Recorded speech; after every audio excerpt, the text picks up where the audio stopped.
एक बार एक पिता और उसका पुत्र जल मार्ग से कहीं यात्रा कर रहे थे और तभी अचानक दोनों रास्ता भटक गए। फिर उनकी नौका भी उन्हें ऐसी जगह ले गई जहां दो टापू आपस में थे और फिर वहां पहुंचकर उनकी नौका टूट गई। पिता ने पुत्र से कहा, अब लगता है हम दोनों का अंतिम समय आ गया है। दूर दूर तक कोई सहारा नहीं दिख रहा है।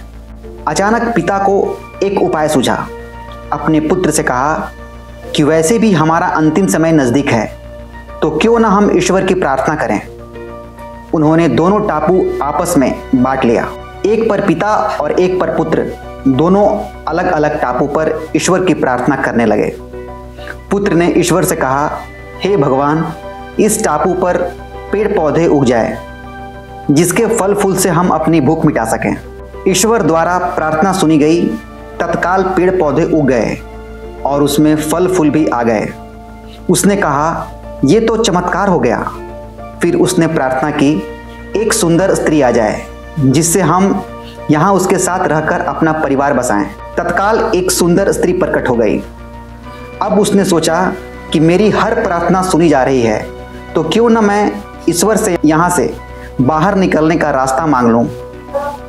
उसने ऐसा ही किया। उसने प्रार्थना की, एक नई नाव आ जाए जिसमें सवार होकर मैं यहाँ से बाहर निकल सकूं। तत्काल नाव प्रकट हुई और पुत्र उसमें सवार होकर बाहर निकलने लगा।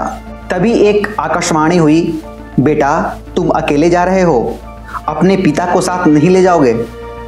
पुत्र ने कहा, उनको छोड़ो, प्रार्थना तुम उन्होंने भी की, लेकिन आपने उनकी एक भी नहीं सुनी। शायद उनका मन पवित्र नहीं है, तो उन्हें इसका फल भोगने दो। आकाशवाणी ने कहा, क्या तुम्हें पता है तुम्हारे पिता ने क्या प्रार्थना की? पुत्र बोला, नहीं।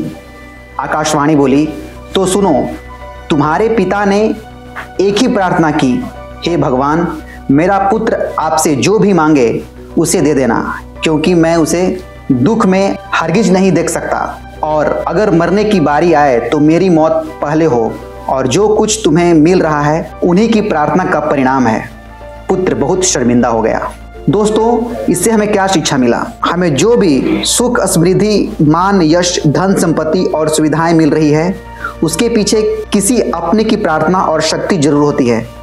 लेकिन हम नादान रहकर अपने अभिमान वश इस सब को अपनी उपलब्धि मानने की भूल करते रहते हैं, और जब ज्ञान होता है तो असलियत का पता लगने पर सिर्फ पछताना पड़ता है।